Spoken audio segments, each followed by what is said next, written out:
আসসালামু আলাইকুম বন্ধুরা, আমরা এসছি কিশনগঞ্জ মার্কেটে। আর এই জায়গায় আমাদের গ্রামেরই ড্রাইভার সাদেকুল ইসলাম। এই যে দেখতে পাচ্ছেন, এই সৈয়দপুর থেকে এসছে।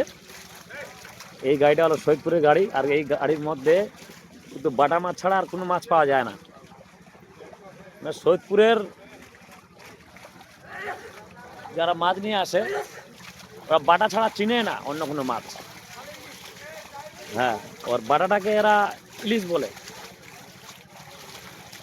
সৈয়দপুরের ইলিশ যেমন পর্দার ইলিশ, সৈয়দপুরের ইলিশ হলো বাটা। কি বর্দা? ঠিক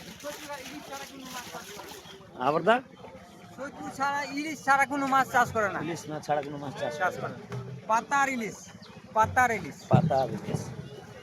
আচ্ছা।